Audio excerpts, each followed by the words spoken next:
Good morning.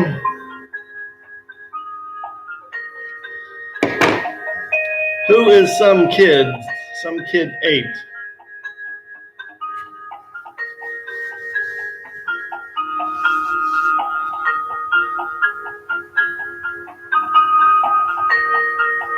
Mr. Fosnight is on or will be on shortly, and he takes attendance on us. Hey, Elijah, good to have you.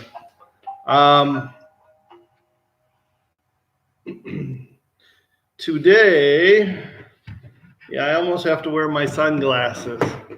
I'm in a room that's glass all the way around, and so in the morning like this, when the sun is shining, which it is today, get all this wonderful sunshine. It's really good for you anyways. We've been talking about Newton's laws, and I have an assignment that is already posted in Google Classroom this morning. And by the way, it's Throwback Thursday. I got my flux capacitor t-shirt. I don't know if anybody knows what movie that is. Hey, Chloe. I don't know what movie, if anybody knows what movie the flux capacitor is from. Little trivia there. If you know, let me know. But what we are going to be talking about today is Newton's second law. Now, my wife comes in here and cleans up my mess. The problem is I know where everything is in my mess. We laugh about that, don't we?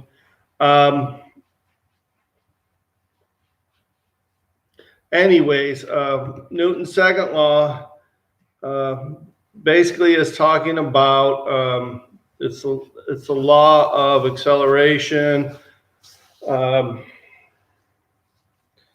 In other words, when you act upon something, it's going to move in the direction that it is supposed to move. Let me pull up. Newton's second law basically can be understood with a simple formula that I'm going to post. Hey, Malachi.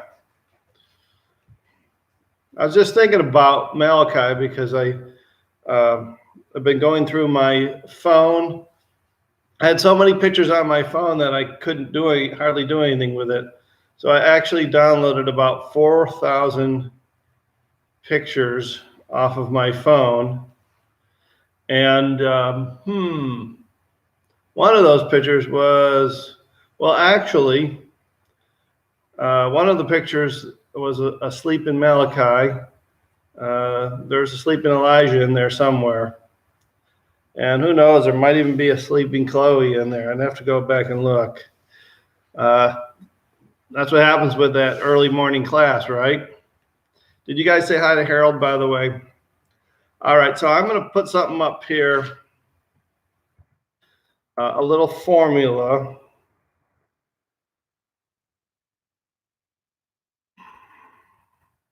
Okay. You know that there is, don't you? That's funny. Yeah. And I do it because I love you guys, and I think it's fun to do, you know. Us teachers, what fun do we have? But today is all really going to be a lot about math. And I will tell you, hey, Bree. Which Bree?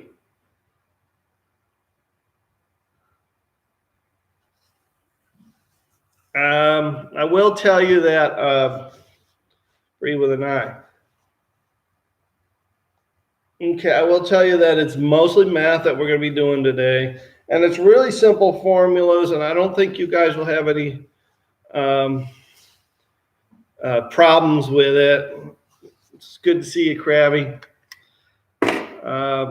By the way, now I remember the picture that I have of Malachi sleeping has Brianna kneeling behind him, smiling, maybe even giving the peace sign. I'm not sure. All right, so what we're going to be doing, the assignment that I gave you is basically a lot of math, but the point of it is knowing that if you have two of the values, either the force, the mass, or the acceleration of an object, then you can figure out what the other things are. So if I have an object, any object, I was out hunting vampires last night, so I didn't have any silver stakes, but railroad ties work just as well. And but if you have an object, I can have 2 bits of information about this object and use that to find the third. For example, I can weigh it. I can know what its mass is. I can also use a Newton scale and apply a force to it and know how many newtons it is by measuring it. But what I wouldn't know is if I applied that many newtons, I wouldn't know what its acceleration is. I wouldn't be able to know how fast it is traveling. So does anybody know? Yeah, Back to the Future, you figured that one out. Good. Does anybody know? Now I forgot my question. Oh, how we measure forces. What we measure forces in blank. Okay, so we don't measure forces in feet. We don't measure forces in miles. Does anybody remember the term that we use to measure forces? It's named after a really famous guy that died a long, long time ago.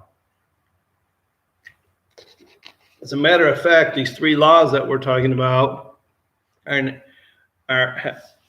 named after him too. So, well, you guys are awake today. So here we go. We measure forces, and I just said it actually. This is a Newton scale, and I have another one over here. Newton scales, these aren't like, oh, I want this one because it's prettier than that one, blah, blah, blah. The deal is, if you can see inside that, and I don't know how well you can see it with the light, you can see that spring, and let me see if I can get this spring to come down. There's actually a difference in those springs. The red one is a much tighter spring. The blue one, the spring is really, really loose. Okay, so it takes a stronger force to pull that down. In other words, this is a 2.5 Newton scale. Anything over 2.5 newtons, it won't measure. It'll bottom out and it won't measure them. Remember, a Newton is a measure of force. This one actually goes up to 20. Okay, it's a much strong. You can almost build up your forearms. You can maybe build up your biceps with these, or your triceps. I don't know. But basically, this is a stronger spring, and so I would be able to lift a heavier object. I would be able to drag a heavier object because the spring is stronger. And so we can measure newtons. We can measure newtons in different ways by lifting it up, by pulling on something. And so if we had a box that was full of rocks, that's my best Dr. Seuss today. If we had a box full of rocks, if I use this scale to pull it, I would know if I got to that bottom and I wasn't able to move it that I need more than 2.5 newtons of force to actually move the box. So I might move up to this one, and we actually do this in the room as a lab, which you're unfortunately going to miss out on. But we would take various objects in the room and measure how many forces was required to move that object. Some are on the table, some are actually on the floor, on the carpet. And so we can actually measure how many newtons it would take to move an object across the table or to lift it up. See, there's a difference there, right? We lift it up, gravity's acting on it. We slide it, gravity's acting on it, but there's also possible friction, or the opposite, a lack of friction. And it might actually, if it takes 10 newtons to lift something up, it might slide easier if there's very little friction on a smooth surface. If it's a carpet or a rough surface, it might take more to slide it than it would to lift it up. So newtons vary a lot depending on the situation. The amount of force that is required can change. Sadly, the best way to learn this is to do it hands-on. And sadly, we don't have that option. I was actually talking about this to somebody yesterday, how much I actually miss you guys, if you can believe that. I'm serious, I do miss you guys. So we're going to do a couple projects because the formulas, and you'll see this on your sheet, but the formulas are very simply F equals m times a, which is force equals mass times acceleration. Mass equals force divided by acceleration, or acceleration equals force divided by mass. So whatever we put on this side of the equal sign, on the left side of the equal sign, that's the information that we don't have. That's what we're looking for. Whatever's on the right side of the equal sign is the information that is given in the problem. And so it might say, what is the force? Or it might say, what is the mass, or what is the acceleration? So let's read this first question. It says an object with a mass of 2.0 accelerates at 2 meters per second squared when an unknown force is applied. Ooh, what don't we know? An unknown force. So it's asking, what is the amount of force needed? Okay, so the formula that we're going to use is the first one, which is force equals mass. Oh, math and science. Yeah, but this is simple. You learn this stuff in elementary school. Honestly, this is not hard, except that Mr. Suriani doesn't know how to spell. That first formula, it's asking what the force is. Force equals mass times acceleration. All right. So we don't know what the force is. We know what the mass is. The mass is 2. Okay. And the mass is 2. And the acceleration is also 2, which is meters per second squared. That's pretty fast. Meter per second squared. Okay. And so then 2 times 2. Please don't tell me that this is hard. Okay.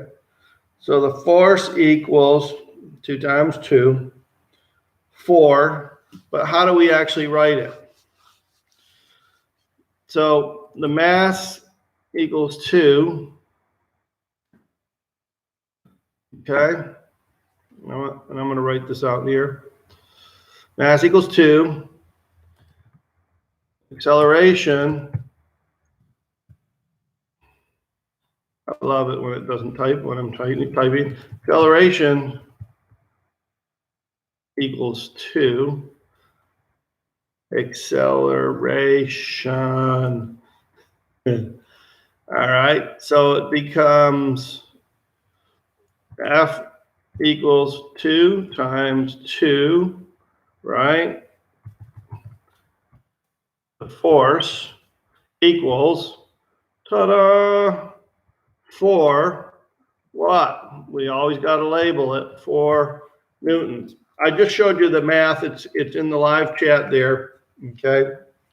If we're looking for force, it simply is the two numbers that we got, we multiply it.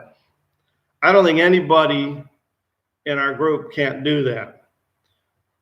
The skill is to be able to read the question and say, okay, what are they actually looking for? It's real easy if it says, what is the amount of force? Well, then it's going to be force equals, and you plug in your numbers. Here's some that have to do with, here's an example, number 7. And by the way, that was question number 1 on the assignment I just gave to you. It's right there. The answer is right there. So you already have one correct.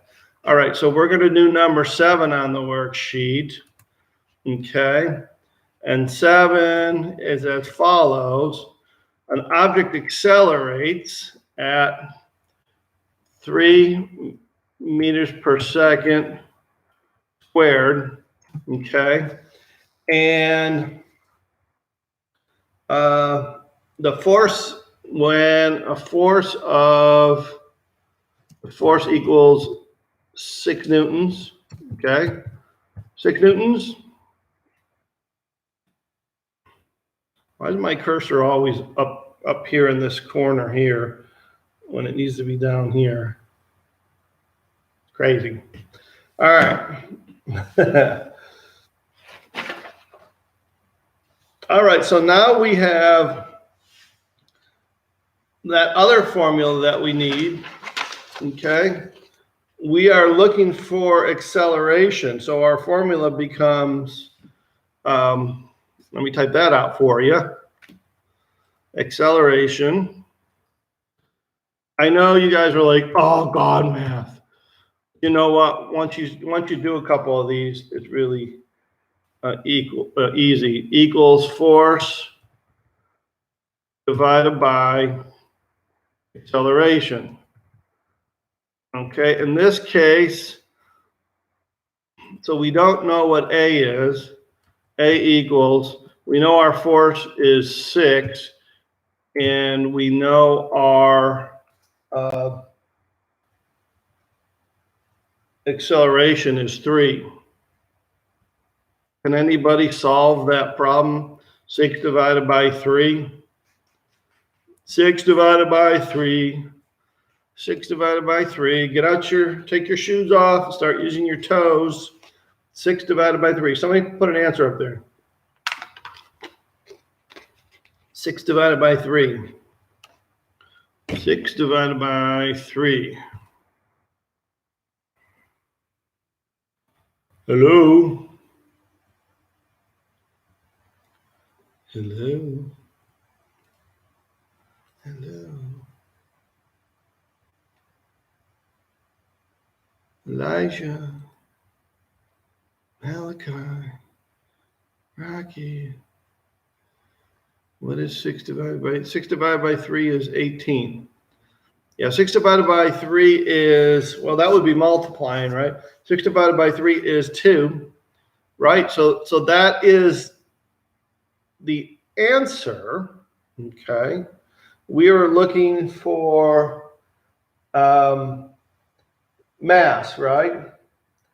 And so we're going to assume that that's in grams.